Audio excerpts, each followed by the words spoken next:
Today, I'm going to talk a little bit about the enterprise context of AI and how we can get value out of it and securing it and trusting it so that we know exactly what it's going to do and where it's getting its data from. So there's a lot of talk around AI learning and what that means. I'm going to do a little groundwork on neural networks and kind of what all this verbiage means. So neural networks have two contexts. They're either training or they're being used. It's called inference. When you're training a neural network, you're taking a bunch of data, you're putting it in, you're getting something out, and you're measuring how close it is to what you wanted, and then you change all the weights and measures and you run it again and again and again until you're happy. The inference side of it is where you actually use it. You put in some data, it gives you an image, or it gives you text. Sora now generates video pretty convincingly, right? So the key with these two components is they never cross. We never are doing training while we're using the AI, and we're never using it while we're training it. So when we have an enterprise context, our data is cloistered away. We're not using this to train these vast models. It's not out there on the internet. And it's changing constantly inside our four walls. So we have a problem where we need current data in our state-of-the-art models to actually get value out of them. So Bloomberg tried to solve this problem last year. They trained an internal model called Bloomberg GPT. They spent millions of dollars, thousands of GPU hours, and they got Bloomberg GPT, specifically tuned for financial purposes. The problem is the day they finished, the market moves the next day. It's already out of date.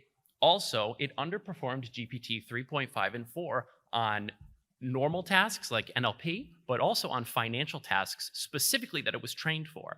So we need to find kind of this best of both worlds where we get the value of the state-of-the-art models, but still have the context of our internal tools. So that's where something called retrieval augmented generation comes into play. We take our prompt, it becomes a search instead of a simple prompt. It goes into our enterprise resources, gets a document that's relevant to that search, and only then does it go into an AI model. So now we're taking the up-to-date data from inside of our resources, and we can leverage an up-to-date model, a state-of-the-art like a GPT, in order to output good data. Now, for our typified example of a retrieval augmented system, we're looking at Microsoft Copilot. So me, last time I was on this stage, I said there's not a task in my day that doesn't start or end with a prompt, and that's still true, but bringing in my enterprise context, all my meeting notes, all of my product information, and being able to append it on these prompts makes this probably the most powerful productivity tool I've ever worked with. It's 5x, 10x to what I do on a day-to-day basis. In practice, what it looks like is, thank God it animates. I can take my notes, I can take a document, I can take old recorded meetings, ask it a question, and produce good work product basically immediately. I use it constantly. Now, in practice, I have all of my apps plugged into this thing. I have third-party connections, I have my old documents, I have meeting recordings. But if I wasn't so careful with it, I could prompt it and very easily get data that I shouldn't be looking at. Right? Something like a bunch of PII, a bunch of CUI data, spillage that's out there that we don't know about. And if I had even the tiniest bit of malice, I could take this and find the most damaging data that's out there almost instantly, right? I wonder what John got paid last year. Well, if I have the ability to see it, it's going to show up pretty quickly and easily. Now, a determined insider can use this and ask things like, where are my clear text credentials being stored? What was that admin portal that I don't have access to? What are our API keys? I can even workflow this and have it generate a script to take advantage of that stuff for me automatically. So to kind of take a step back, there's all those keys. What it actually looks like, and we're jumping back to that retrieval architecture. I am taking my prompt, sending it to Copilot. It is doing what's called a grounding call, where it goes to Microsoft Graph. It's pulling my emails, my notes, my recorded meetings. It's really great for recording meetings. And takes what's relevant, sends it to Azure OpenAI. That's one of the GPTs hosted in the Microsoft service boundary, so it never leaves, right? Our data's staying inside of that boundary. And then it sends me that prompt after a responsible AI check. Let's make sure it's not dangerous. Let's make sure it's not going to harm someone. But the question becomes, Microsoft Graph has access to all of our data. What am I actually allowed to prompt against? And the answer is pretty simple. It's just, what do you have access to right now in M365? Your permissions determine what you can see. You're never seeing anything you shouldn't. The problem is, based on cloud surveys, the truth is disappointing. There are so many identities, there's so much data that's growing quickly. Most users have access to, let's say 90% of their data. They're never going to touch it in the entire account or identity's life. in practice, that means millions and millions of files that they have access to that they do not need access to. This could be a bunch of sensitive data, CUI, ITAR, spillage, that's out there that normally would be left undisturbed. But if I have the AI agent laying over top of it all, it's a simple question away, and it's all of a sudden there. But why are things this way? So a while ago, we all moved to the cloud, and we lifted and shifted a bunch of data.